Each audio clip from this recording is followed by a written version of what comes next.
Halo Sobat Keramat, apa kabar kalian semua? Semoga sehat selalu ya. Kali ini kita akan membahas beberapa jenis ilmu gaib yang ada di Indonesia ya teman-teman. Disclaimer dulu ya guys, tidak ada maksud lain dalam pembuatan video ini, selain menambah wawasan kita ya guys. Ilmu gaib atau sihir secara umum memiliki arti praktik dan kepercayaan dalam kemampuan dan keterampilan sihir yang dimiliki oleh seorang atau kelompok praktisional.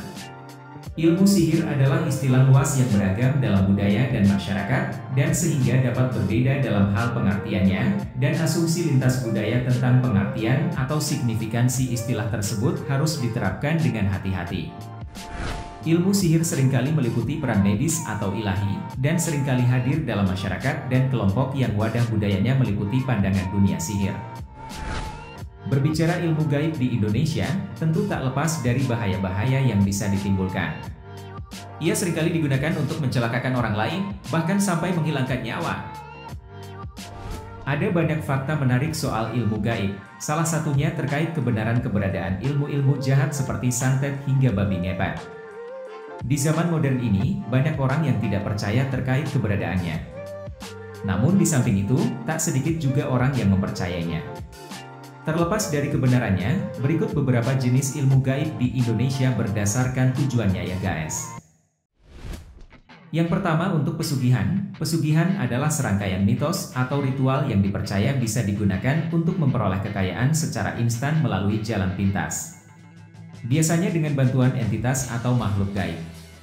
Saat melakukan ritual pesugihan, pelaku pesugihan biasanya membuat perjanjian dengan makhluk gaib. Dalam melakukan perjanjian, tumbal atau mahar tertentu harus dipersembahkan kepada makhluk gaib sebagai pengganti atau barter untuk kekayaan yang diperoleh. Korban tumbal pesugihan ditentukan berdasarkan permintaan sang makhluk gaib dan pelaku pesugihan harus bisa memenuhinya. Beberapa ilmu gaib untuk pesugihan diantaranya yaitu babi ngepet, jenglot, nyi blorong, nyai puspa cempaka, dan tuyul. Yang kedua untuk pengasihan. Pengasihan adalah salah satu cabang ilmu gaib yang berfokus pada masalah percintaan. Percintaan dalam hal ini dapat berupa murni percintaan atau hanya masalah seks. Pengasihan dapat ditempuh dengan banyak cara, mulai dari mantra tertulis, boneka, pantangan, ajian, jimat, ramuan hingga penyelenggaraan upacara tertentu. Beberapa ilmu gaib untuk pengasihan yaitu susuk, jaran goyang, semar mesem, pelet. Yang ketiga untuk penglarisan. Penglarisan atau penglaris adalah salah satu penggolongan ilmu gaib yang bertujuan untuk memperlaris dagangan atau usaha, umumnya rumah makan. Penglarisan dan pesugihan merupakan ilmu yang berbeda, meskipun keduanya bertujuan untuk mendapatkan kekayaan. Jika pesugihan biasanya memerlukan tumbal nyawa, penglarisan tidak memerlukannya. Ilmu gaib untuk tujuan penglarisan yaitu jin peludah. Yang keempat untuk penyembuhan dan penangkal.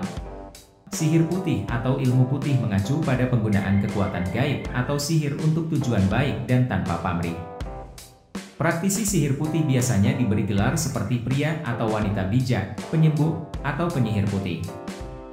Banyak dari orang-orang ini mengaku memiliki kemampuan untuk melakukan hal-hal seperti itu karena pengetahuan atau kekuatan yang diturunkan kepada mereka melalui garis keturunan atau oleh suatu peristiwa di kemudian hari dalam hidup mereka.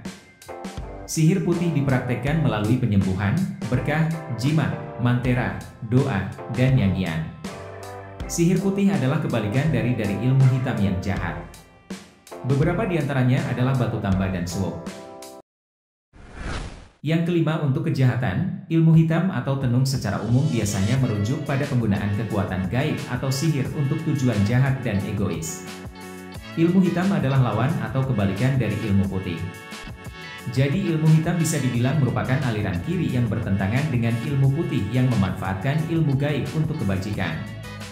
Beberapa di antaranya yaitu teluh dan santet. Dan yang terakhir adalah sebagai jimat. Bahasa lain dari jimat adalah azimat atau tamimah yaitu sejenis barang atau tulisan yang digantungkan pada tubuh, kendaraan, atau bangunan dan dianggap memiliki kesaktian untuk dapat melindungi pemiliknya, menangkal penyakit dan tolak bala. Beberapa di antaranya yaitu besi kuning, getah katilayu, ikan tempel, pancar merah, pring petuk, sadalanan, tali pocong. Nah demikian itu tadi guys, beberapa contoh ilmu gaib yang ada di Indonesia untuk tujuan dan maksud tertentu. Percaya atau tidaknya? Semua tergantung kepercayaan dan keyakinan pada diri kita masing-masing. Dan apapun yang terjadi semoga kita tetap dalam lindungan Tuhan Yang Maha Esa ya guys. Semoga video kali ini bermanfaat ya guys. Terima kasih.